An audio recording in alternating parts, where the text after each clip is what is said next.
तो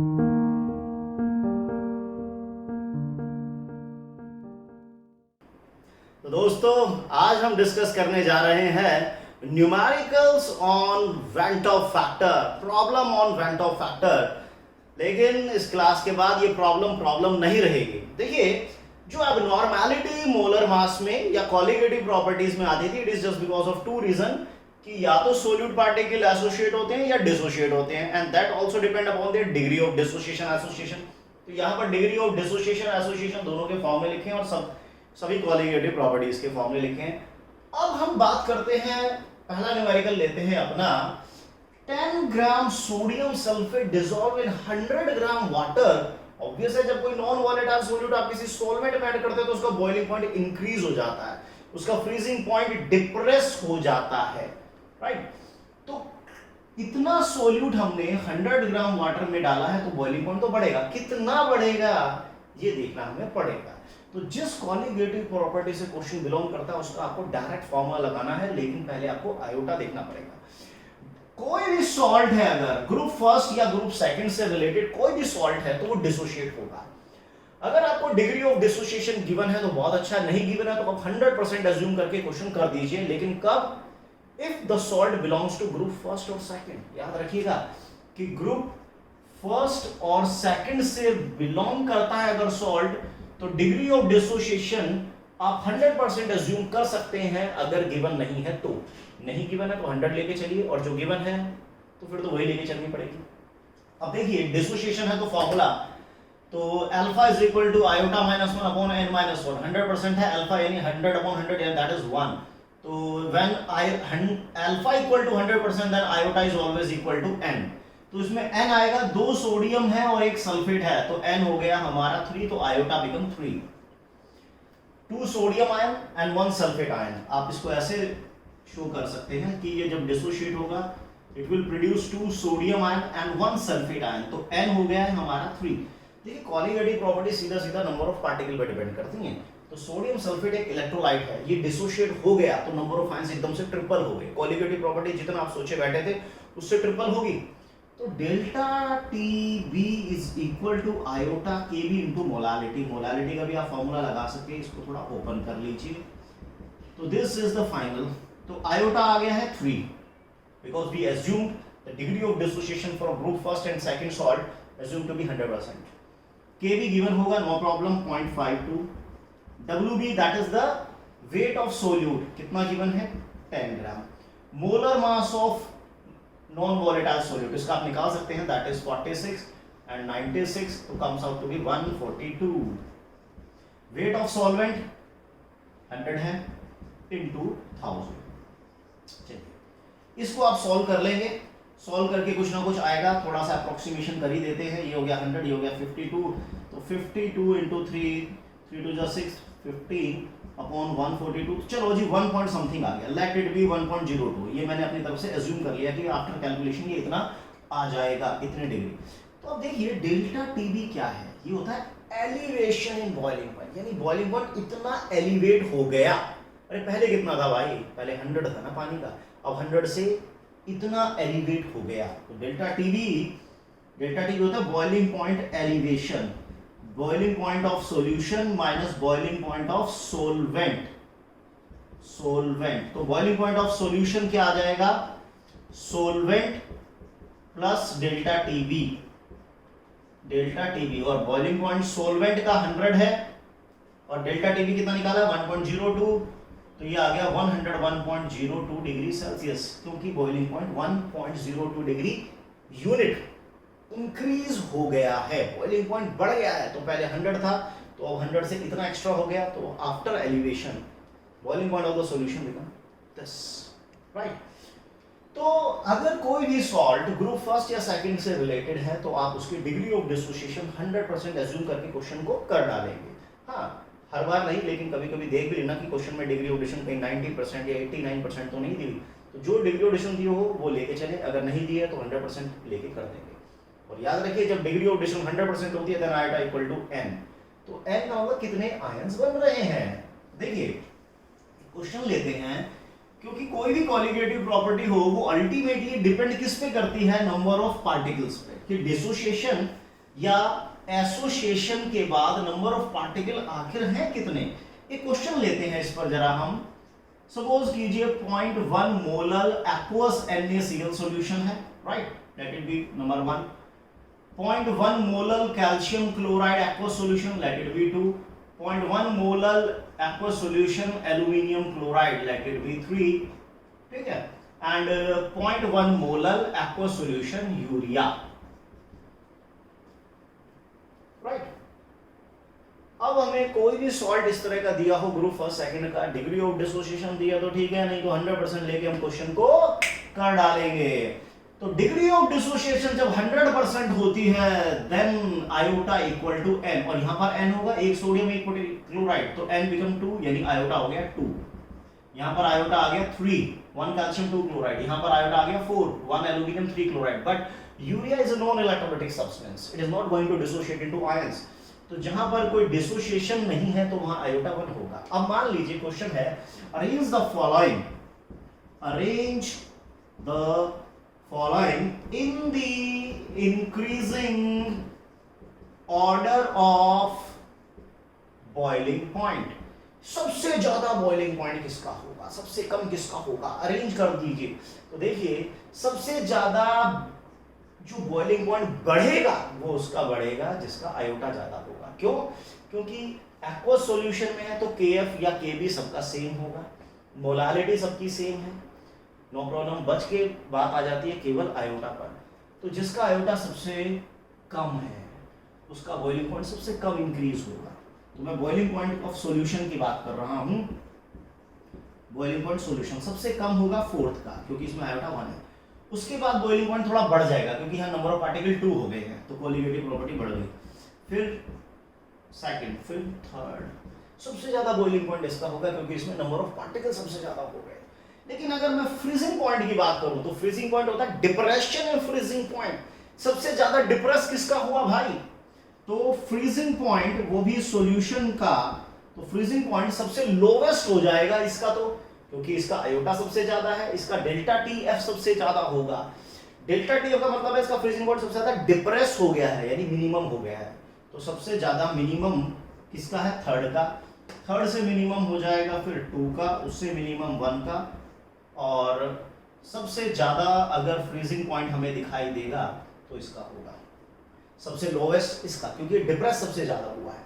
फिर उसके बाद ये भी डिप्रेस हुआ लेकिन थोड़ा कम, ये थोड़ा और कम, ये सबसे कम डिप्रेशन होगा, तो इसका फ्रीजिंग पॉइंट सबसे ज्यादा हुआ।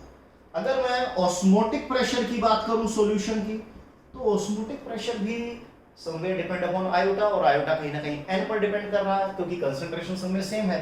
तो जैसे जैसे n इंक्रीज हो रहा है वैसे ही वैसे कोलिगेटिव प्रॉपर्टी भी उसी तरीके से चेंज होने लग जाती है, राइट। तो इस तरह का क्वेश्चन बहुत पूछा जाता है, आपने बस वहां पर आयोटा को देखना है, राइट। आयोटा को देखना है और नंबर ऑफ पार्टिकल को देखना है कि कौन कितने पार्टिकल बना रहा है, कौन कितने पार्टिकल बना रहा है। चलिए अब ये फॉर्मूले आपके ध्यान में होंगे तो मैं इन फॉर्मूलों को स्वाहा कर देता हूं। तो अपना एक क्वेश्चन हम लेते हैं कि क्वेश्चन है 5% aqueous solution of NaNO3 weight by volume, 5% aqueous solution of NaNO3 dissociate 90% at 30 degrees Celsius. Calculate osmotic pressure. Calculate osmotic pressure. देखिए कोई बड़ी बात नहीं है, टेम्परेचर गिवन है। ऑस्मोटिक प्रेशर जिस कोलिगेटिव प्रॉपर्टी से क्वेश्चन बिलोंग करता है उसका फॉर्मूला आपको लगाना है iota N/V R into T, right. N यानी number of moles, given mass upon molar mass, volume R into T, right. देखिए सोल्यूट कौन है हमारे पास? NaNO3। तो जब ये NaNO3 डिसोशिएट होगा तो एक बनेगा सोडियम और एक बनेगा नाइट्रेट, तो N हो गया 2। डिग्री ऑफ डिसोसिएशन गिवन है 90%, तो फॉर्मूला लगा दीजिए alpha is equal to iota minus 1 n minus 1 0.9, 90% मतलब 90/100 0.9, आयोटा माइनस 1 2 माइनस 1 तो ये आ गया 1.9 आयोटा बिकम 1.9, तो आयोटा हो गया 1.9। अब wait of solute 5% aqueous solution of NaNO3 by weight volume, इसका मतलब ये है कि 100 ml अगर आपके पास सॉल्यूशन है तो उसमें 5 ग्राम सोल्यूट प्रेजेंट है। वेट बाय वॉल्यूम का मतलब है 100 ml of solution contain 5 gram solute. 100 gram NaNO3 present in 100 ml solution. तो अगर ये 5 ग्राम है तो उसके मोल कितने हो जाएंगे? गिवन मास अपॉन मोलर मास। मोलर मास आप निकाल सकते हैं 23, 14 और 48। कितना हो गया? 12 और 3 15, 5 और 3 8, 85, राइट। वॉल्यूम देखिए 100 ml है। इस तरह के क्वेश्चन में बेहतर रहेगा कि आप वॉल्यूम को कन्वर्ट करें लीटर में, टेम्परेचर को ले जाएं केल्विन में, और प्रेशर आप निकालें एटीएम में, और आर की वैल्यू 0.082 लीटर पर केल्विन पर मोल की टर्म्स में लेके चलें। तो वॉल्यूम आपके पास 100 ml है यानी 0.1 लीटर, आर आपका 0.082 लीटर एटीएम हो गया, और टेम्परेचर 30 डिग्री मतलब 273 इसमें ऐड करेंगे तो 303 केल्विन। ये सारा का सारा आपका अब आंसर एटीएम में आएगा। आप सॉल्व इसे कर ही लेंगे, जो भी आंसर आएगा वो आपका एटीएम में आ जाएगा। यही तो क्वेश्चन था कि 5% aqueous solution of NaNO3 weight by volume dissociate 90%। अब हमने इसको 100% नहीं लिया क्योंकि इसकी डिग्री ऑफ डिसोसिएशन 90% गिवन थी। तो पहले देखिए आयन कितने बना रहा है आफ्टर डिसोसिएशन, 2 आयन बना रहा है, तो इसका आयोटा निकाल दिया 1.9 फॉर्मूले से, सीधा फॉर्मूला में पुट कर दिया। ठीक है, नो प्रॉब्लम। तो आगे बढ़ते हैं नेक्स्ट प्रॉब्लम की तरफ, हम अपनी आगे बढ़ते हैं। जैसे सपोज कीजिए हमने क्या किया, 2 gram acetic acid dissolved in 20 gram benzene। 2 gram acetic acid dissolved in 20 gram benzene. चलो जी, अब इसके डालने से क्या हो गया, फ्रीजिंग पॉइंट डिप्रेस बाय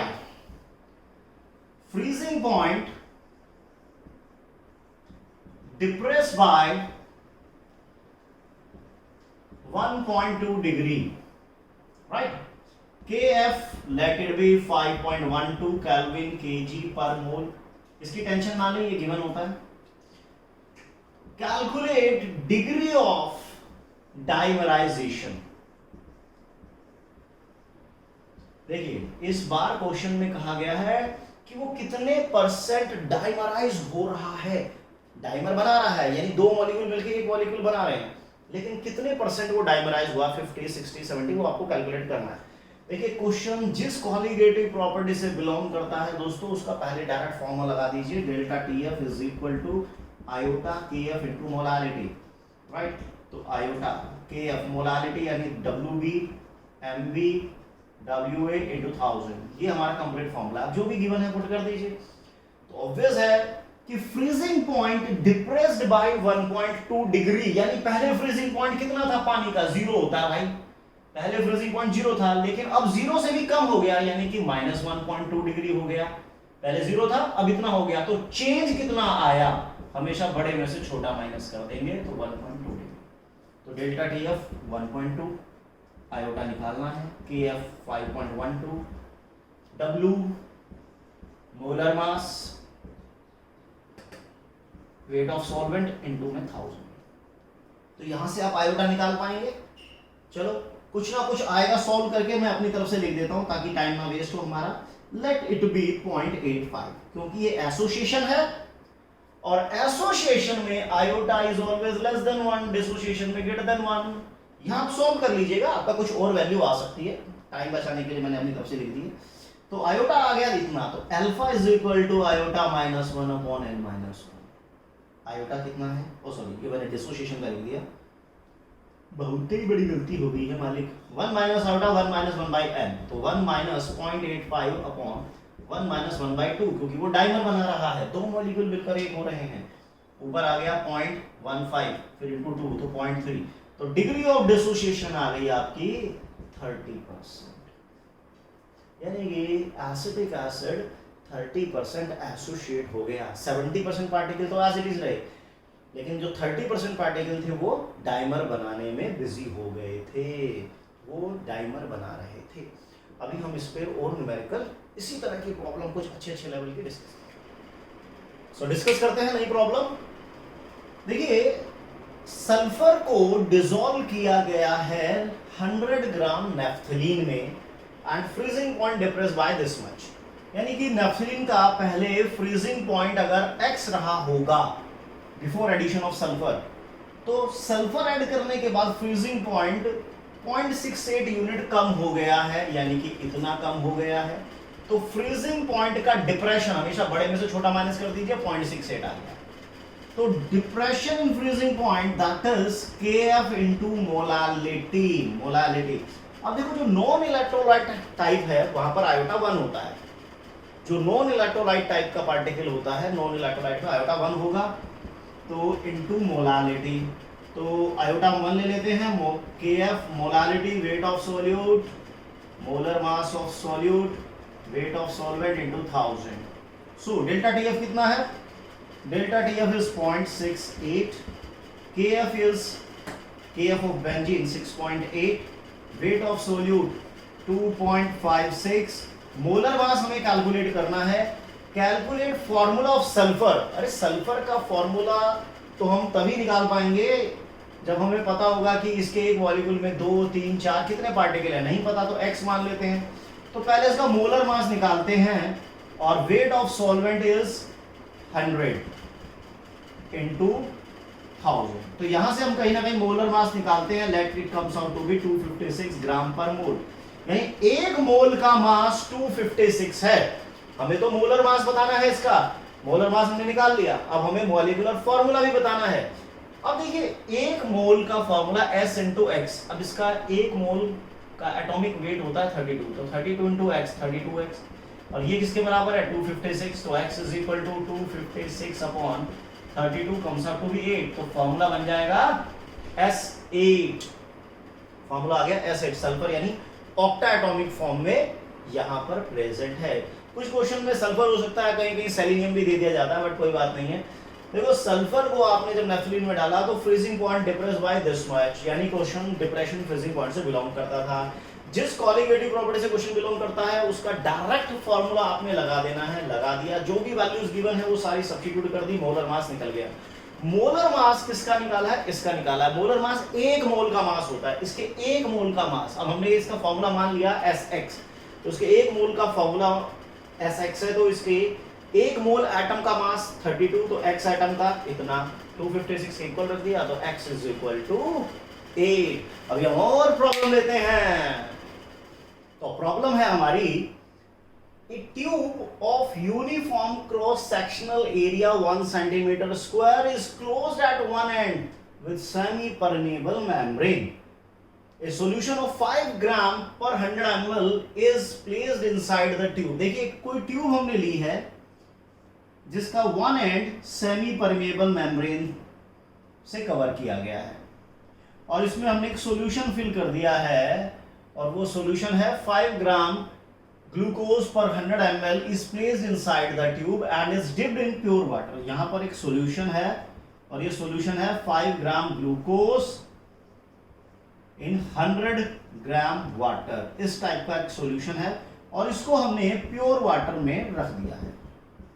तो ऑब्वियस है, बिकॉज ऑफ ऑस्मोसिस, अब वाटर इसमें राइज करेगा। ऑस्मोसिस की वजह से वाटर इसमें राइज करेगा, तो वाटर जब राइज करेगा तो एक पर्टिकुलर हाइट तक जाएगा, h हाइट तक, पर्टिकुलर हाइट तक ये जाएगा। कुछ लिक्विड इसके अंदर एंटर कर गया बिकॉज ऑफ ऑस्मोसिस, और ऑस्मोसिस की वजह से जो भी लिक्विड इस कॉलम में एंटर हुआ, और जब इक्विलिब्रियम एस्टैब्लिश हो गया, तो जो भी प्रेशर यहां पर डेवलप होता है that is called osmosis, osmotic pressure. तो ऑस्मोटिक प्रेशर हमें कैलकुलेट करना है और बताना है कि यहां पर हाइट कितनी होगी इस कॉलम की, यानी कितना वाटर उसमें राइज किया है। तो ऑस्मोटिक प्रेशर आप सभी जानते हैं, pi v is equal to nRT। तो यानी कि अब क्योंकि ग्लूकोज है, आयोटा 1 होगा, तो WB upon MV volume R into T, right.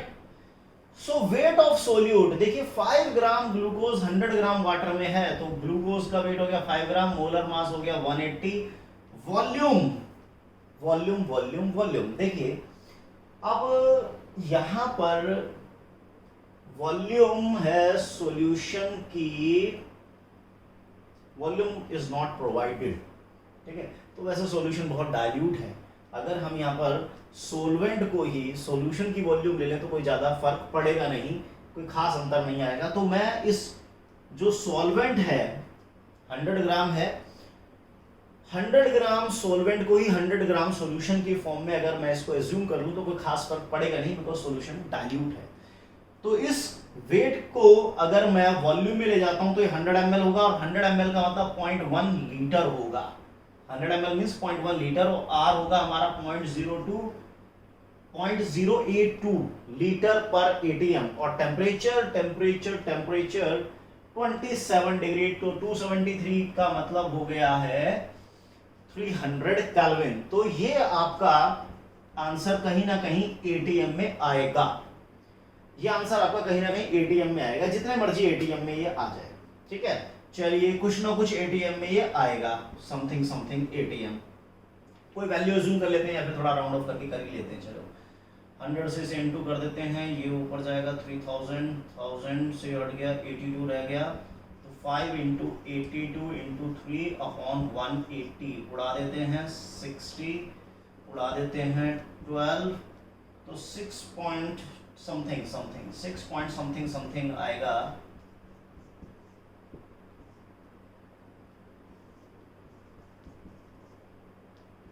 .83 round of करके, राइट। तो इतना ऑस्मोटिक प्रेशर इस यूनिफॉर्म एरिया के क्रॉस सेक्शनल कॉलम में डेवलप हो चुका है, इस ट्यूब में इतना ऑस्मोटिक प्रेशर डेवलप हो गया। अब देखिए ऑस्मोसिस में सॉल्वेंट मूव करता है from low to high concentration, या from high solvent to low solvent concentration. और कब तक मूव करता है? जब तक कि दोनों तरफ कंसंट्रेशन बराबर नहीं हो जाती। चलिए कंसंट्रेशन बराबर हो गई, दोनों तरफ प्रेशर भी बराबर हो गया, तो इतना प्रेशर अब इस ट्यूब में डेवलप हुआ, तो यानी कुछ वाटर यहाँ पर राइज किया था। कितना वाटर राइज किया था? तो प्रेशर आप सभी जानते हैं, प्रेशर का फॉर्मूला होता है H रो इंटू G, ठीक है। G हमारा है 9.8, है ना, gravity. Very good very good. तो इस सारे सिस्टम को हमें कहीं ना कहीं फिर न्यूटन पर मीटर में लेके जाना पड़ेगा, तो इसको ले जाते हैं। ये है इतना एटीएम, इसको मैं अगर, ये मेरा प्रेशर अब आ गया न्यूटन पर मीटर स्क्वायर, जिसको आप पास्कल भी कहते हैं, क्योंकि 1 atm is equal to this much pascal. तो ये प्रेशर हमारा पास्कल में यानी कि न्यूटन पर मीटर स्क्वायर में चल रहा है। H हमें निकालना है। रो हमारा है डेंसिटी 1 ग्राम पर ml, ठीक है। तो इसको मैं 1000 kg पर लीटर भी लिख सकता हूं, तो ये हो जाएगा इतना और 9.8। तो यहां से जो आपकी हाइट निकलेगी वो कहीं ना कहीं मीटर में आ जाएगी। देखिए बहुत सिंपल क्वेश्चन था कि एक ट्यूब है जिसका area of cross sectional that is 1 centimetre square दिया हुआ था, और ये वन एंड से क्लोज थी, क्योंकि यहां पर आपने क्या लगाया हुआ था? सेमी परमेबल मेम्ब्रेन लगाई हुई थी, और इसके अंदर एक सॉल्यूशन आपने फिल कर दिया जिसकी ये पर्टिकुलर कंसंट्रेशन थी। सॉल्यूशन को आपने पानी में डाल दिया, प्योर वाटर में, तो प्योर वाटर अब ऑस्मोसिस की वजह से यहाँ पर राइज करता गया, और यहाँ पर कुछ पानी इकट्ठा हो गया। तो जितना भी यहाँ पर एक्स्ट्रा फ्लूइड एक्यूमुलेट हुआ है उसकी वजह से प्रेशर डेवलप होता है, जो कि which is just sufficient to prevent osmosis, called osmotic pressure. तो उस ऑस्मोटिक प्रेशर को हमने कैलकुलेट किया, it comes out to be this much. अब जब ये ऑस्मोटिक प्रेशर इस सॉल्यूशन में डेवलप हुआ तो वाटर का कॉलम कितना राइज किया था वो हाइट हमें कैलकुलेट करनी थी। तो फॉर्मूला होता है pressure is equal to H rho G। तो मैंने इसको जरा एक स्टैंडर्ड SI यूनिट में कन्वर्ट कर लिया है। मैं इसको एटीएम से ले गया हूँ न्यूटन पर मीटर स्क्वायर में, हाइट को मीटर में, डेंसिटी को आपने कन्वर्ट कर लिया है केजी पर लीटर में, और ग्राम जो ग्रेविटी है वो 9.8, राइट। तो यहाँ से आपकी हाइट निकल जाएगी मीटर में, जो कि इस ऑस्मोसिस की वजह से इस ट्यूब के अंदर अटेन हुई है। बहुत सिंपल क्वेश्चन है। इसी तरह की अब जरा कुछ क्वेश्चन और लेते हैं। सो प्रॉब्लम, तो प्रॉब्लम देखिए मिक्सचर है एक जिसमें इतने ग्राम कैम्फर और इतने ग्राम कोई ऑर्गेनिक सोल्यूट है, ऑर्गेनिक सोल्यूट जो कि इतने डिग्री पर कहीं ना कहीं मेल्ट कर रहा है। एक मिक्सचर है विच कंटेन इतने gram camphor and 0.09 gram organic solute, और वो मिक्सचर जो है वो इतने डिग्री पर मेल्ट कर जाता है। तो सोल्यूट जो भी वो सोल्यूट है उसमें इतने परसेंट कार्बन, इतने परसेंट हाइड्रोजन है बाय वेट। तो हमें मॉलिक्यूलर फॉर्मूला बताना है उस कंपाउंड का। तो देखिए जो मिक्सचर है, मिक्सचर बेसिकली सॉल्यूशन है। तो सॉल्यूशन में दो कंपोनेंट हैं, एक तो है कैम्फर और दूसरा है वो ऑर्गेनिक कंपाउंड, दूसरा है कोई ऑर्गेनिक कंपाउंड जिसको आप सोल्यूट कहते हैं। इस मिक्सचर का मेल्टिंग पॉइंट दिया गया है 161। मेल्टिंग पॉइंट मिक्सचर का है 161 डिग्री। देखिए मेल्टिंग पॉइंट क्या है, जैसे melting point of ice 0 degree है, तो melting point of ice 0 degree का मतलब है कि आइस की जो लिक्विड फॉर्म है पानी, उसका फ्रीजिंग पॉइंट 0 डिग्री है। तो किसी सब्सटेंस का जो मेल्टिंग पॉइंट है वो तो सॉलिड स्टेट के लिए होता है, इसका मतलब 161 पर ये लिक्विड फॉर्म में आ जाएगा। तो 161 डिग्री में क्या कहूंगा कि जो लिक्विड मिक्सचर है उसका फ्रीजिंग पॉइंट भी है, यानी फ्रीजिंग पॉइंट सॉल्यूशन का 161 है और फ्रीजिंग पॉइंट जो सॉल्वेंट है, देखिए मेल्टिंग पॉइंट दिया हुआ है कैम्फर का, क्योंकि कैम्फर हमारा यहां ज्यादा अमाउंट में है तो ये हमारा सॉल्वेंट का काम कर रहा है। मेल्टिंग पॉइंट किसी सॉलिड का जो है वो लिक्विड फॉर्म में उसके फ्रीजिंग पॉइंट को भी रिप्रेजेंट करता है। तो फ्रीजिंग पॉइंट सॉल्वेंट का आ गया 209 डिग्री। तो कितना फ्रीजिंग पॉइंट डिप्रेस हुआ है, दैट इज डेल्टा टीएफ। देखिए पहले कैम्फर का फ्रीजिंग पॉइंट इतना था, अब इतना हो गया, तो फ्रीजिंग पॉइंट डिप्रेस हो गया। तो 209 1618 राइट। तो ये आ गया कहीं ना कहीं 48 डिग्री का डिप्रेशन आ चुका है डेल्टा टीएफ। कब? जब आपने कैम्फर में कोई ऑर्गेनिक सब्सटेंस ऐड किया और फ्रीजिंग पॉइंट उसका, मेल्टिंग पॉइंट जो दिया गया है मिक्सचर का वो इतना था। तो किसी भी सब्सटेंस का जो मेल्टिंग पॉइंट होता है वो सॉलिड स्टेट के लिए होता है, लेकिन वही टेम्परेचर लिक्विड फॉर्म में उस सब्सटेंस का फ्रीजिंग पॉइंट हो जाता है। ठीक है, ये सीन बन गया। तो delta T F is equal to K F into molality WB MB WA into 1000। Delta T F 48 है, K F is given to us that is 37.5। WB कितना है? WB weight of solute 0.09 gram. Molar mass हमें इसका नहीं पता solute का। Wait of solvent given है 0.55 into में 1000। सो इसे भी जरा राउंड ऑफ करके देख ही लेते हैं क्या आएगा। ये कर देता हूं तो रह गया 90, तो 37.5 इंटू 90 है ना, 100 से इंटू किया तो 9 हो गया, 10 और था तो इतना 48 इंटू में 0.55। चलिए जी डेसिमल हटा देते हैं तो ऊपर 100 आ जाएगा, यहाँ से डेसिमल हटाएंगे तो 10 आ जाएगा। उड़ा दीजिए जो उड़ता है और काट दीजिए जो कटता है। 5 2 जा 5 से काटा 11, 2 से काटा 24, तो ये आ जाएगा 0।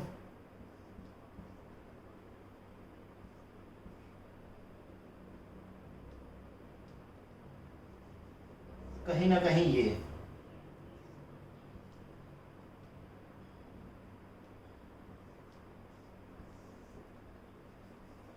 लगभग 100 समथिंग समथिंग। इसको भी कर ही लेते हैं, नहीं तो जमाना माफ नहीं करेगा। तो 264 दिस 13 दिस कहीं ना कहीं 2 पे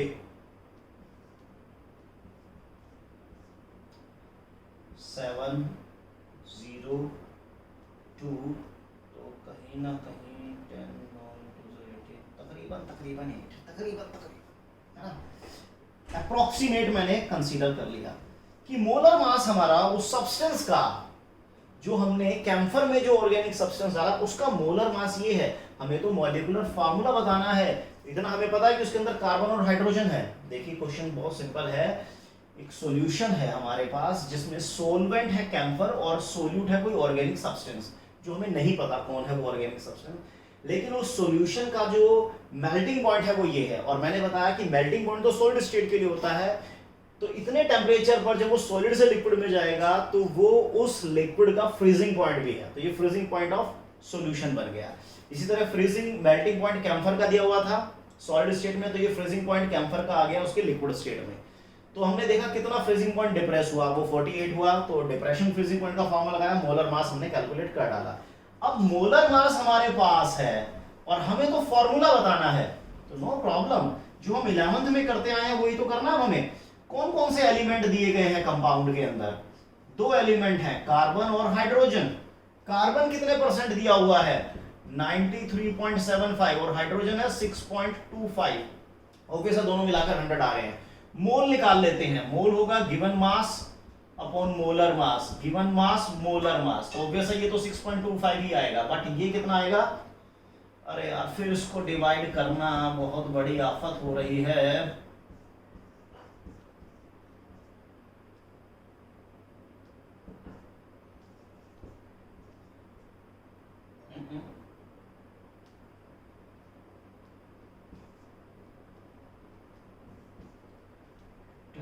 टन टन 7.81 के अराउंड।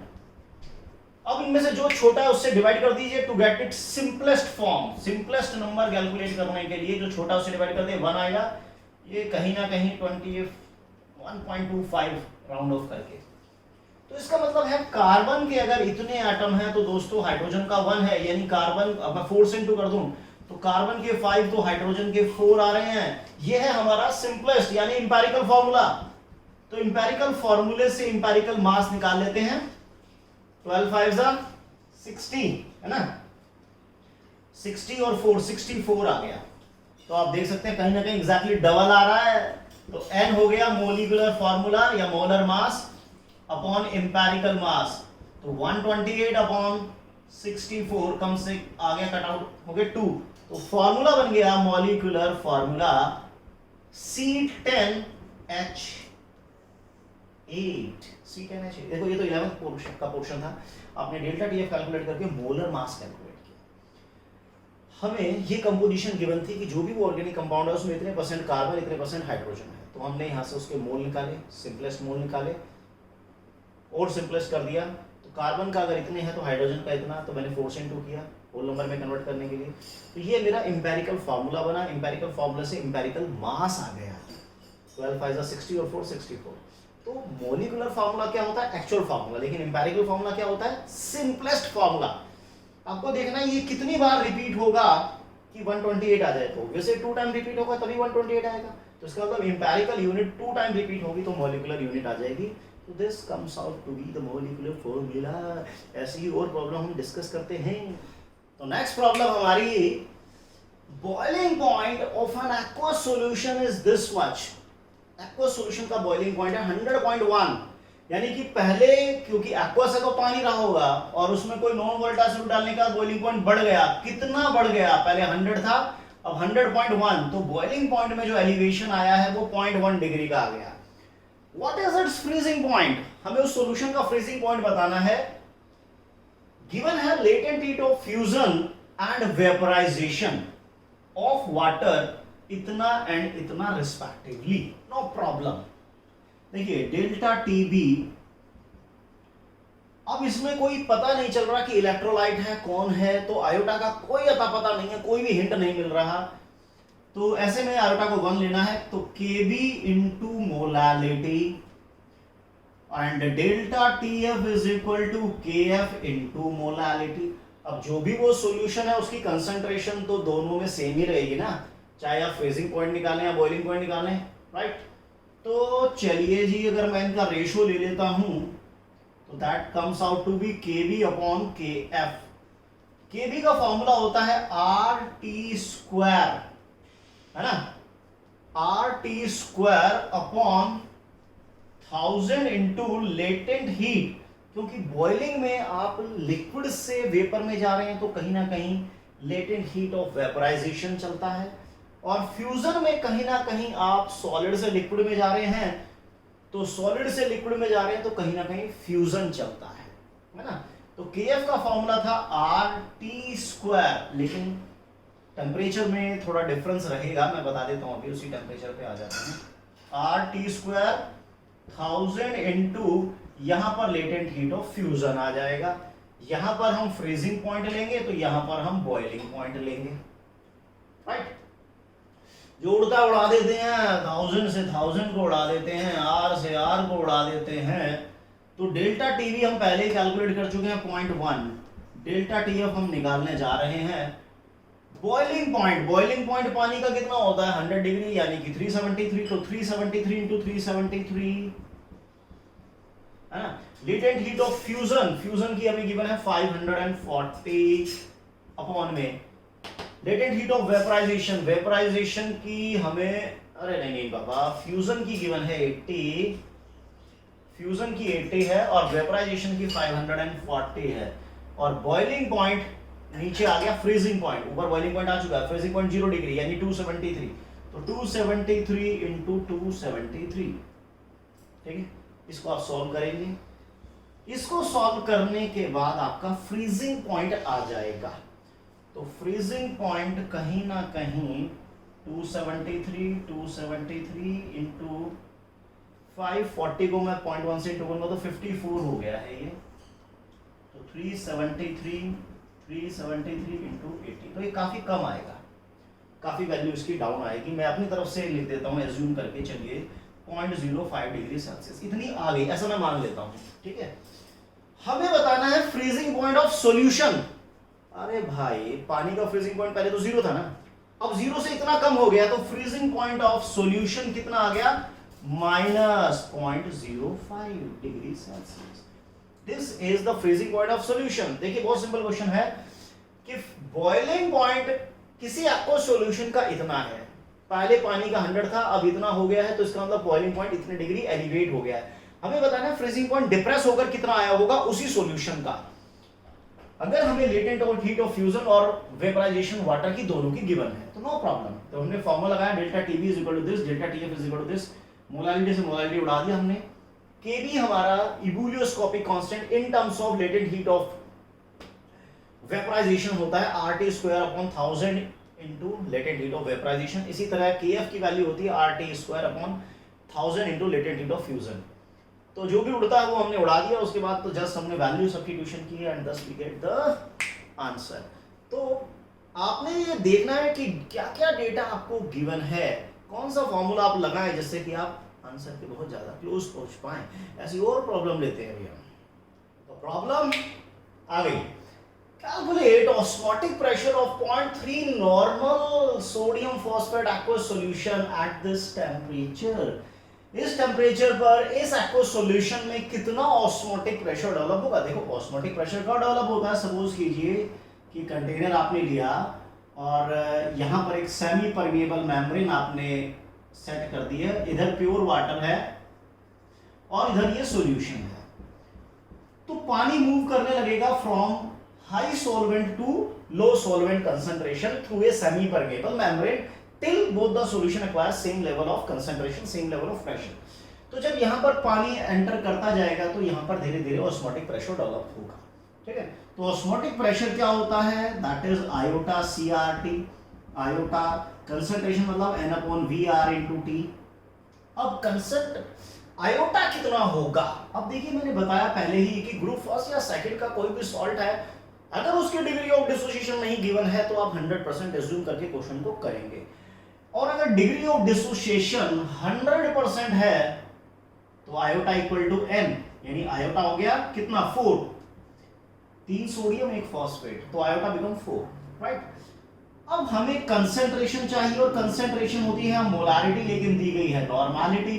तो normality is equal to molarity into n factor. तो n factor of this obviously 3 है, तो molarity is equal to normality upon n factor. Normality 0.3, n factor 3, तो इट इज 0.1।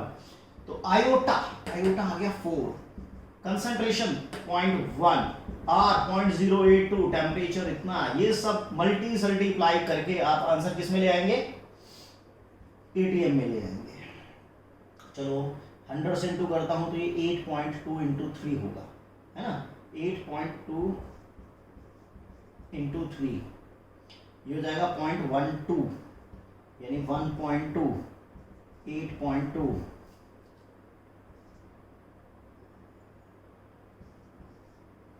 तो 9.84 ATM, इतने ATM इज द आंसर। चलिए, बहुत ही third class question था। एक डेसिमोलर सॉल्यूशन दिया गया है किसका, पोटेशियम फेरोसाइनाइड, जो कि 50% डिसोशिएट हो रहा है इस टेम्परेचर पर, उसका ऑस्मोटिक प्रेशर बताइए। तो नो प्रॉब्लम, तो पोटेशियम फेरोसाइनाइड जब डिसोशिएट होगा तो it will dissociate in this pattern, इस मैनर में उसका डिसोसिएशन होगा। तो n कितना हो गया, ऑब्वियस 4 के टाइम बनाना है, तो n हो गया 5। फॉर्मूला आप सभी जानते हैं, alpha is equal to iota minus 1 upon n minus 1 for dissociation. कितने परसेंट डिसोशिएट हो रहा है, 50%, यानी 0.5। आयोटा माइनस 1, n है 5, 5 माइनस 1 4, 4 5 20, तो आयोटा आ गया 3। जिस कॉलीगेटिव प्रॉपर्टी से क्वेश्चन बिलोंग करता है उसका डायरेक्ट फॉर्मूला लगाना है, pi is equal to iota CR into T. C for concentration, iota हो गया 3। कंसंट्रेशन है डेसीमोलर, डेसिमल है 1/10, R 0.082 केल्विन, टेम्परेचर केल्विन में लेना है 300। उड़ा दो भाई, जो उड़ता है ये रह जाएगा 30, 30 इंटू 3 हो गया 90, 90 इंटू 0.082। चलो 2 को तो मैं फिर भी भूल जाता हूँ, तो कितना आ जाएगा, 9 से इंटू कर देता हूँ, तो 9 इट इज 72 है ना, 72, तो 0.72 ATM is the approximate answer. ठीक है, इस तरीके से हम इस तरह की प्रॉब्लम को शॉर्ट आउट कर सकते हैं। तो आपको देखना है n क्या है, आयोटा क्या है, और डायरेक्ट फिर उस कॉलीगेटिव प्रॉपर्टी का ही फॉर्मूला आपको अप्लाई करना है जिस कॉलीगेटिव प्रॉपर्टी से क्वेश्चन बिलोंग करता है। कुछ क्वेश्चन और सो प्रॉब्लम आ गई है हमारी, phenol associate in benzene to form certain dimer. देखिए, फिनोल जो है वो बेंजीन में डिसॉल्व होकर कहीं ना कहीं डाइमराइज हो रहा है। ये सॉल्यूशन जिसमें आपने 20 ग्राम फिनोल को 1000 ग्राम बेंजीन में डिसॉल्व कर दिया, freezing point depress by this much. देखो, क्वेश्चन जिस भी कॉलीगेटिव प्रॉपर्टी का है उसका डायरेक्ट फॉर्मूला अप्लाई कर दीजिए, delta TF is equal to iota KF into molality WB MB WA 1000। That's it. जिस भी क्वेश्चन जिस कॉलीगेटिव प्रॉपर्टी का वही अप्लाई कीजिए। 0.69, इसका मतलब क्या है, जब फिनोल आपने बेंजीन में डाला तो फिनोल बेंजीन में एसोसिएट होने लगा और फ्रीजिंग पॉइंट बेंजीन का डिप्रेस कर दिया 0.69। आयोटा KF है बेंजीन 1 5.12, WB 20 ग्राम, और मोलर मास निकाल लेते हैं 72, 75 और 17, 92, और वेट ऑफ सॉल्वेंट है 1000 ग्राम इंटू 1000 ऊपर, क्योंकि 1000 ग्राम बेंजीन में डाला तो उड़ा देंगे कहीं ना कहीं आप, तो आयोटा की वैल्यू आ जाएगी 0.69 इंटू 92 अपॉन 5.12 इंटू 20 अप्रोक्सीमेट। तो ये आंसर आपका ऑब्वियस है। चलो मैं राउंड ऑफ करके कुछ लिख देता हूं, कुछ ना कुछ आएगा, वो आप कैलकुलेट करके कर सकते हैं कितना आएगा, बट क्योंकि क्वेश्चन बिलोंग्स टू एसोसिएशन और एसोसिएशन में आयोटा इज लेस देन 1, हमेशा याद रखिएगा। तो चलिए मैं अपनी तरफ से कुछ वैल्यू लिख देता हूं 0.85, आप कैलकुलेट कर लेना जो आएगी। तो हमें क्या निकालना है, calculate alpha, degree of association 1 minus iota 1 minus 1 by n, 1 minus 0.85, और ये डाइमर बना रहा है तो n होगा 2, तो आंसर आ गया अल्फा इज इक्वल टू 0.3, यानी परसेंटेज में चाहिए 30% आंसर हो गया। राइट, देखिए नेक्स्ट क्वेश्चन है, 2 एलिमेंट A एंड B वो कंपाउंड बनाते हैं AB2 एंड AB4। 2 कंपाउंड बन गए हैं AB2 AB4। जब 1 ग्राम AB2 को आपने 1 ग्राम AB2 को आपने किस में ऐड किया है, 20 ग्राम बेंजीन में ऐड किया, तो फ्रीजिंग पॉइंट डिप्रेस हो गया है 2.3 डिग्री। ठीक है, और जब 1 ग्राम AB4 को आपने 20 ग्राम बेंजीन में डिसॉल्व किया तो फ्रीजिंग पॉइंट डिप्रेस हुआ है 1.3 डिग्री। KF तो सेम रहेगा दोनों केस में क्योंकि बेंजीन का KF है। Calculate atomic weight of A and B, तो पहले इनका मोलर मास निकालो। तो delta TF is equal to, देखो अब इसने ऐसा कुछ नहीं कहा कि दे आर इलेक्ट्रोलाइट और नॉट, तो हम जब हमें ऐसा कुछ क्लियर ना हो कि क्वेश्चन में वो इलेक्ट्रोलाइट है या नहीं तो ज्यादा पंगे नहीं लेने हैं, आयोटा 1 हो जाएगा उस केस में। तो KF WB मोलर मास किसका, इसका, weight of solvent into 1000। Delta TF की वैल्यू गिवन है, दैट इज 2.3, KF है 5.12, WA है 1 gram into 1000 upon molar mass of AB2 जो हमें निकालना है इनटू वेट ऑफ सॉल्वेंट कितना है 20 ग्राम। चलो इसको आप सॉल्व कर लेंगे, कुछ ना कुछ आएगा, लेट इट बी 110 अप्रोक्सीमेट, वैसे इतना ही आता था। इसी प्रकार से आप AB4 का निकालेंगे तो डेफिनेटली AB4 का मोलर मास इससे ज्यादा ही आना है, तो फॉर्मूला एग्जैक्टली सेम लगेगा। मैं सीधा अप्लाई कर देता हूं, delta TF is equal to KF WB MB WA into 1000। तो यहां से आप मोलर मास AB4 का कैलकुलेट करिए। चलिए जी लेट अस अज्यूम कि वो 190 के आसपास आ गया। कैलकुलेट कर लेना, ये मैंने अपनी तरफ से लिखा है। अब हमें एटॉमिक वेट A और B निकालना है, तो A का एटॉमिक वेट स्मॉल a ले लेते हैं, B का स्मॉल b, तो A into 2B, A plus में 2B इज इक्वल टू 110, और यहां से A plus 4B is equal to 190। तो अब आप इसको सॉल्व कर सकते हैं बहुत इजीली, जैसा कि आप 10th क्लास में क्या कर देते। तो A कहीं ना कहीं आपका 20 पॉइंट समथिंग और B आपका जो भी आएगा, मैं तो अपनी तरफ से लिख रहा हूं, रफली मैंने लिख दिया है कि आप सॉल्व करेंगे, क्योंकि इनको सॉल्व करना बहुत इजी है, टाइम वेस्ट होगा काफी। आप इनको सॉल्व करेंगे तो अप्रोक्सीमेट वैल्यू कुछ इस तरह की आ सकती है। मेन बात है कि प्रॉब्लम को किस तरह से हमें अटेम्प्ट करना है वो हमें दिमाग में बिल्कुल क्लियर होना चाहिए। एक क्वेश्चन इसका और लेते हैं हम, बड़ी अच्छी प्रॉब्लम है एनसीईआरटी की और बड़ा इंपॉर्टेंट भी है, बच्चे बहुत उस क्वेश्चन को पूछा करते हैं। क्वेश्चन है what volume of 0.1 molar HCl solution, aqueous solution is sufficient to neutralize 1 gram mixture of sodium carbonate and sodium bicarbonate, और assume किया गया है कि मिक्सचर इज इक्विमोलर, ये इसकी assumption है। क्वेश्चन बहुत अच्छा है, बहुत ही अच्छे लेवल का क्वेश्चन है। What volume of 0.1 molar HCl solution is sufficient to neutralize 1 gram mixture of this and this, यानी हमारे पास 1 ग्राम मिक्सचर है जिसमें कुछ सोडियम कार्बोनेट है, कुछ सोडियम बाइकार्बोनेट है। अगर ये x ग्राम है तो ये डेफिनेटली 1 माइनस एक्स ग्राम ही होगा, क्योंकि दोनों मिलाकर 1 ग्राम है। लेकिन दोनों के मोल इक्वल हैं, तो दोनों के मोल निकाल लेते हैं ना, गिवन मास मोल मोलर मास, तो ये आ जाएगा 106। गिवन मास मोलर मास, दोनों के मोल इक्वल है दोस्तों, तो हमने दोनों के मोल इक्वेट कर डाले। यहां से आप सॉल्व करके x निकाल ही लेंगे जो भी आएगा। अब क्वेश्चन में कहा गया है कि आप HCl सॉल्यूशन की कितनी वॉल्यूम लेंगे, HCl सॉल्यूशन की अब आप कितनी वॉल्यूम कंसीडर करेंगे जिससे कि वो इस पूरे 1 ग्राम मिक्सचर को न्यूट्रलाइज कर दे। अब देखिए, जब आप HCl को सोडियम कार्बोनेट से रिएक्ट कराएंगे तो कहीं ना कहीं इस तरह से वाटर और CO2 वगैरह की फॉर्मेशन होने लगेगी, ठीक है। इसी तरह HCl सोडियम बाइकार्बोनेट से भी रिएक्ट करेगा तो भी वाटर और CO2 की फॉर्मेशन होने लगेगी। चलिए, इसका मतलब कहीं ना कहीं ये है कि 1 mole of HCl neutralize 1 mole of sodium bicarbonate and 2 mole of HCl neutralize 1 mole of sodium carbonate.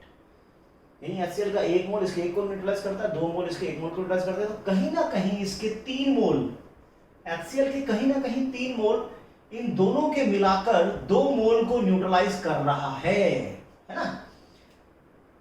कहीं ना कहीं HCl के 3 मोल्स इन दोनों के मिलाकर 2 मोल को ठिकाने लगा रहा है, 0.1 मोलर है। इसका मतलब क्या है? अच्छा चलो, यहां से मैं x भी निकाल लेता हूं, कुछ आएगा, जितने मोल इसके होंगे उतने ही मोल इसके होंगे। तो x की वैल्यू को निकाल के 106 से डिवाइड किया, कुछ वैल्यू आई, तो लेट मान लेता हूं मैं मोल्स ऑफ सोडियम कार्बोनेट, क्योंकि जितने मोल इसके होंगे उतने ही मोल इसके होंगे। ये सब कैलकुलेट किया, पहले x कैलकुलेट किया और x की वैल्यू को फिर 106 से डिवाइड किया तो मोल्स आ गए, इसलिए मैंने यहां मोल्स लिखे हैं। लेट इट बी 0.005, ये मैंने अपनी तरफ से लिखा है, ये मैंने अपनी तरफ से लिखा है, क्योंकि काफी टाइम लगेगा इसको सॉल्व करने में, वो आप कर सकते हैं। सो जितने मोल्स इसके हैं उतने ही मोल इसके हैं, तो मिक्सचर के कितने हो गए, मोल्स ऑफ मिक्सचर 2 से इंटू कर देंगे तो 0.01 आ गया, comes out to the moles of mixture. चलिए अब HCl का जो सॉल्यूशन हम ले रहे हैं वो 0.1 मोलर है, यानी 1 लीटर में 0.1 मोल, 1000 ml में 0.1 मोल है HCl के, तो 1 ml में कितने होंगे, 1 ml में इतने होंगे, तो VmL हमने इसकी वॉल्यूम ले ली, तो VmL में कितने मोल होंगे, इतने मोल होंगे। ये वो वॉल्यूम है जिसमें HCl के उतने मोल होंगे जो कि इस मिक्सचर को न्यूट्रलाइज कर देंगे। तो देखिए HCl के 3 मोल हैं, तो इन दोनों के इतने मोल को न्यूट्रलाइज करता है, यानी इसके जितने लूंगा उससे ज्यादा HCl भी कंज्यूम करने पड़ेंगे। ये 20 है तो ये 30 होगा, ये 60 है तो 90 होगा, तो जितने भी मोल मिक्सचर के आ रहे हैं उससे 3/2 टाइम्स मोल हमारे HCl के होंगे। देखो ना, मैं यहाँ पे अगर इसके 2 मोल रखता हूँ तो 2 से 2 कट जाएगा तो 3 मोल्स आ जाएंगे ना HCl के, इसके 2 हैं तो इसके 3 हैं, इसके 2 होंगे तो कट जाएगा तो 3 मोल HCl के आ जाएंगे। तो HCl के कितने मोल हैं, 0.1/1000 इंटू V, 3/2, और मिक्सचर के मोल कितने हैं, 0.01। ये मैंने अपनी तरफ से एज्यूम किया है, पहले मैंने यहां से x कैलकुलेट किया, x को फिर इससे डिवाइड करो तो भी ये आएगा, इससे डिवाइड करोगे तो भी ये आएगा, क्योंकि दोनों इक्विमोलर है, दोनों के मोल बराबर हैं। तो इसके जितने मोल सोडियम कार्बोनेट के उतने ही मोल बाइकार्बोनेट के हैं, तो दोनों को मैंने प्लस कर दिया, 0.01 आ गया। सो यहां से आप वॉल्यूम निकाल ही लेंगे, no problem, 3/2 times of 0.01 into 1000 upon में 0.1, जो भी आंसर आएगा वो आपका मिलीलीटर में आ जाएगा। इसको आप एक्यूरेटली करेंगे तो भी निकल जाएगा, कोई ऐसी बड़ी बात नहीं है। So this is all about the question related with qualitative property and went of factor, जो हमने आज पूरी तरह से डिस्कस कर लिए हैं। तो दोस्तों अगर आपको ये वीडियो पसंद आया है तो प्लीज़ वीडियो को लाइक कीजिए और चैनल को बस सब्सक्राइब कर ही डालो, कुछ भी हो जाए चैनल को आप जरूर सब्सक्राइब कर देना, और इसी तरह की वीडियो मैं आगे भी आप लोगों के लिए डालता रहूँगा। Thank you very much.